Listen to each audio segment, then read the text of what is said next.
नमस्ते दोस्तों, आपका गोल्ड प्राइस टुडे न्यूज़ में स्वागत है। और आज हम चर्चा कर रहे हैं सोने के भाव की। और हमारे साथ कामाख्या ज्वेल्स से मनोज झा जी हैं।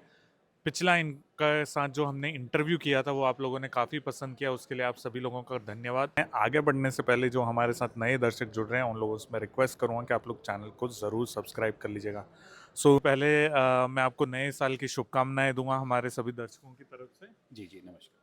आप सबको ढेर सारी शुभकामनाएँ, आपके सभी दर्शकों को ढेर सारी शुभ और आपको बधाई देता हूँ कि आप इतने सही तरीके से और इतने डिफरेंट लोगों से एनालिसिस लेके आते हैं, तो आपको आपके दर्शकों को काफ़ी फ़ायदा होता है इससे। और आपने काफ़ी पेन लिया है इस इनिशिएटिव के लिए और अब वो फ्रूटफुल हो रहा है, तो उसके लिए आपको काफ़ी बधाइयाँ हो। Thank you so much Manoj ji. Manoj ji, अगर हम बात करें सोने के भाव की तो 2024 में 25% से ज़्यादा का रिटर्न दिया। आपका क्या असेसमेंट रहा 2024 का? डेफ़िनेटली 2024 में बहुत अच्छा सोने का रिटर्न दिया। उम्मीद नहीं थी और मुझे नहीं, किसी को भी इतनी उम्मीद नहीं थी कि इतना ज़्यादा रिटर्न देगा, क्योंकि उसका सबसे बड़ा रीज़न जो रहा वो जियोपॉलिटिकल टेंशन रहा। और दूसरा जो रहा वो एक्सपेक्टेशन ऑफ रेट कट जो है वो रहा। तो अभी भी जो गोल्ड रेट बढ़ा हुआ था वो अगले साल के एक्सपेक्टेशन पे है कि अगले साल का जो है गोल्ड रेट कितना, ये सॉरी, फेड रेट कितना कम होगा, उसकी कितनी बार कटेगी, वो ज़्यादा एक्सपेक्टेशन लेके लोगों ने इसको क्या कहते हैं, लास्ट ईयर का रिज़ल्ट ज़्यादा अच्छा है। लेकिन अब पूरी बातें चेंज हो रही हैं और ट्रम्प जो सबसे बड़ा लार्जेस्ट फैक्टर है आज के दिन में वो है ट्रम्प। और इसको अगर मैं ऐसा बोलूँ, सिंगल लार्जेस्ट फैक्टर है ट्रम्प, तो वो गोल्ड के लिए 100% ये मायने रखता है। और गोल्ड ही नहीं, जितने भी सारे बिजनेसेस हैं उसका बहुत बड़ा जो है ना, खासकर एक्सपोर्ट इंपोर्ट में जो इम्पैक्ट आएगा वो ट्रम्प को 20 जनवरी के बाद आपको देखने को मिलेगा। 2025 में जैसे आपने कहा, सेंट्रल बैंक की खरीद भी रहेगा मुख्य कारण। देखिए 2025 में ना दोनों पहलू हैं, वो अभी एसेस करना होगा कि कुछ चीज़ें ऐसी हैं जो गोल्ड को सपोर्ट करेंगी, कुछ चीज़ें ऐसी हैं जो गोल्ड को काफ़ी निगेटिव गोल्ड के लिए होगी। पहले मैं निगेटिव फैक्टर्स की बात करता हूँ। पहला, ट्रम्प के आने से जो सबकी सोच है ऐसी, और ट्रम्प ने अपने सभी इलेक्शन कैंपेन में भी बोला है कि प्रो अमेरिका की बात की है। और अमेरिकन्स के लिए वहाँ की जो जितनी भी मैन्युफैक्चरिंग यूनिट्स हैं, बाकी सब हैं, उन सब के लिए बात की है। तो उसके लिए वो पूरे इंडिया में, सॉरी, पूरे यूएस में जितनी भी कंट्रीज़ हैं वहाँ से जो भी सामान आता है, इंपोर्ट वहाँ जो होता है, उसमें टैरिफ बढ़ाने की बात है। और अगर टैरिफ बढ़ता है तो सबसे बड़ा ये तकलीफ़ ये आएगा कि यूएस में इन्फ्लेशन बढ़ जाएगी, क्योंकि यूएस में जो मैन्युफैक्चरिंग कॉस्ट है वो काफ़ी हाई है। तो यूएस में अगर इन्फ्लेशन बढ़ जाती है तो जो सोच है लोगों की कि अगले साल मीन्स करंट ईयर 2025 में कम से कम 2 बार रेट कट होनी थी। पहले तो 3 की बातें थी, 2 की बातें थी, अब एनालिस्ट 1 और 1.5 पे आ गए। तो अब ये जो रेट कट का जो एक्सपेक्टेशन था जिसकी वजह से गोल्ड रेट इतना बढ़ा था, तो वो भी कहीं ना कहीं धूमिल होता हुआ नज़र आ रहा है। और इंटरेस्ट रेट कट होता है, नहीं होता है, तो longer for higher interest rate रहता है, तो वो गोल्ड के लिए कहीं ना कहीं निगेटिव है। और दूसरी बात ये है गोल्ड के लिए ये भी कि ट्रम्प जो है वो प्रो बिटकॉइन है, आप सबको ऐसा मालूम होगा। तो अगर बिटकॉइन में इन्वेस्टमेंट जाती है, उसके रेट्स बढ़ते हैं काफ़ी, तो वो भी गोल्ड के लिए कहीं ना कहीं निगेटिव है। तीसरी बात, अपने इलेक्शन कैंपेन में कई बार ट्रम्प ने बताया कि जो सपोर्ट वो दे रहे थे रशिया वॉर में, जो वो सामने रशिया के अगेंस्ट वो जो सपोर्ट दे रहे थे, उसमें अमेरिका का बहुत बड़ा पैसा जा रहा था एवरी मंथ, तो वो उसके खिलाफ थे। और जब वो उस सपोर्ट को निकाल लेंगे सामने, जब अगर सपोर्ट को निकाल लेंगे तो रशिया के सामने कोई कंट्री जो है वो वॉर के लिए नहीं रहेगी। तो वो नहीं रहेगी तो वहाँ भी जियो पॉलिटिकल टेंशन कम होगा। तीसरी बात जो है, ट्रम्प जो है वो इज़राइल को भी पसंद करते हैं।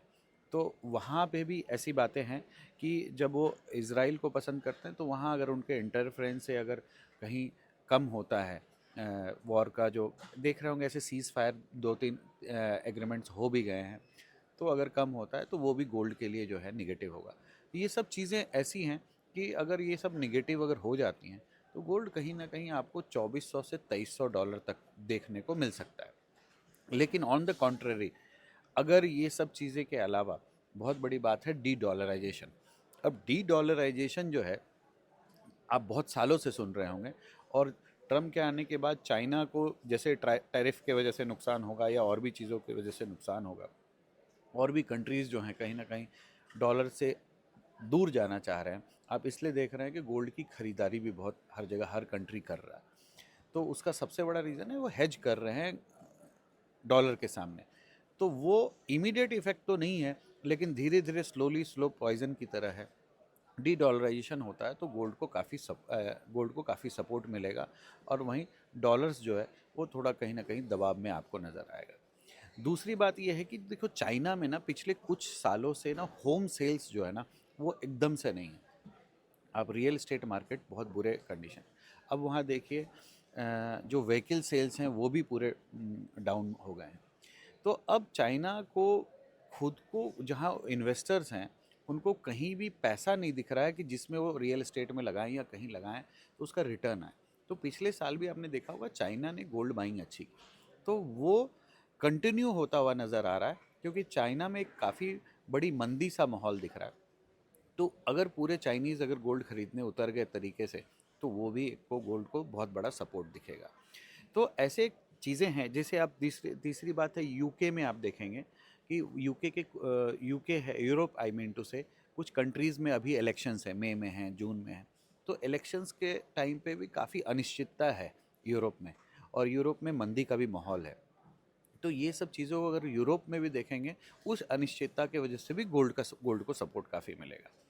तो ये कुछ चीज़ें हैं जो गोल्ड को, मेरे को डी डॉलराइजेशन है, यूरोप की कहानी है, चाइना की कहानी है, अगर ये सब के वजह से गोल्ड को एक सपोर्ट मिल सकता है। लेकिन 2024 की तरह मुझे नहीं लगता है कि इतना बड़ा सपोर्ट मिलेगा कि गोल्ड 3000, 3100, $3200 हो जाएगा। थोड़ा सपोर्ट मिल सकता है, $2800 के आसपास दिख सकता है, 2850 दिख सकता है। उसके आगे मुझे फ़िलहाल तो गोल्ड नज़र नहीं आता है। लेकिन नेगेटिव फैक्टर्स ज़्यादा मुझे नज़र आ रहा है, तो उसके वजह से जो दबाव है बनेगा, तो $2300 के आसपास आपको देखने को मिल सकता है। लेकिन आपको काफ़ी फ्लक्चुएटिंग दिखेगा इस साल में, ये ट्रम्प के आने के बाद।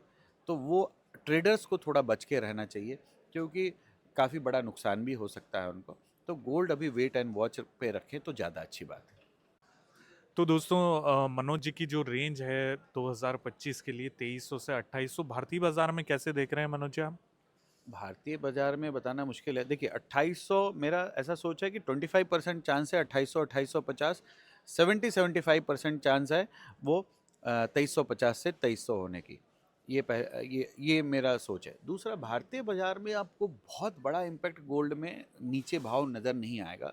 उसका रीज़न ये है कि जो टैरिफ बढ़ेगा, और उससे अगर डॉलर मजबूत होता है तो रुपया और भी कमज़ोर होगा। और अभी तक तो बहुत एनालिस्ट बोलने लगे हैं कि रुपया बहुत जल्द आपको 90 भी दिख सकता है। तो अगर रुपया बहुत कमज़ोर होगा तो आपको इंडियन रुपीज़ में गोल्ड में बहुत ज़्यादा नरमी नहीं दिख सकती है।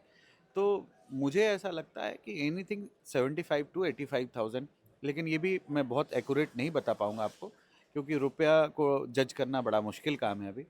लेकिन आप अंदाज़ा ले सकते हैं कि ये रेंज बाउंड आपको दिख सकता है।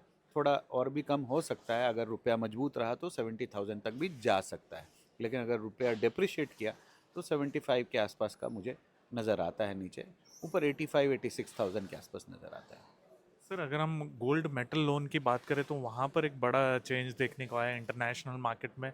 क्या भारत में भी उस तरह के रिस्ट्रिक्शन, उस तरह की चीज़ें ज्वेलर्स को सामना करना पड़ रहा है? नहीं, इंडिया में तो ऑलरेडी आ गए।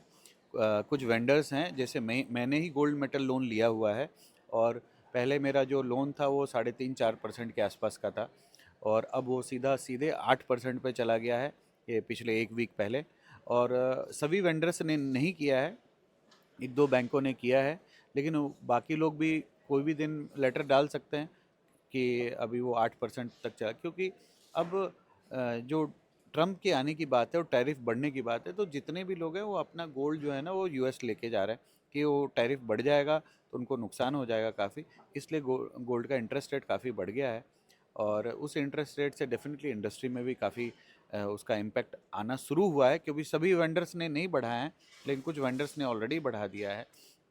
तो मुझे ऐसा लगता है कि आगे अभी ज्वेलर्स के लिए तकलीफ़ रहेगा गोल्ड मेटल लोन के लिए।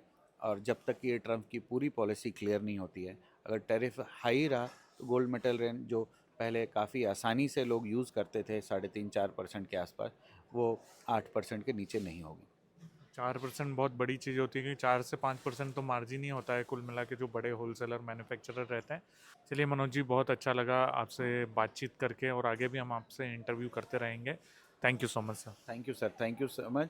आपको ढेर सारी शुभकामनाएं। आपका काम काफ़ी काबिलिए तारीफ़ है। मैं बड़े बड़े चैनल्स पे आता हूँ, CNBC, जी, ET सब पे आता हूँ, और जब वहाँ का फ्लेवर देखता हूँ वहाँ तो अच्छा होता ही, साथ में आपका भी लेवल जो है जो मैं देख रहा हूँ वो इंटरनेशनल स्टैंडर्ड का आज आपके चैनल का हो गया, और आपने काफ़ी मेहनत की है, और वो इसके लिए मैं आपको काफ़ी बधाई देता हूँ। और मेरी पूरी शुभकामनाएं हैं कि दिन दोगुना चार चौगुना आपका ये व्यूअर्स शिप बढ़े और आपके व्यूअर्स को फ़ायदा हो, क्योंकि आपके चैनल पे वर्सेटाइल ये स्पीकर्स आते हैं, हर तरह के लोग आते हैं, तो लोगों को सही जजमेंट, सही तरह का जो है नॉलेज मिलता है, और बहुत बड़ा नॉलेज प्लेटफॉर्म है आपका। Thank thank you so much, thank you so much.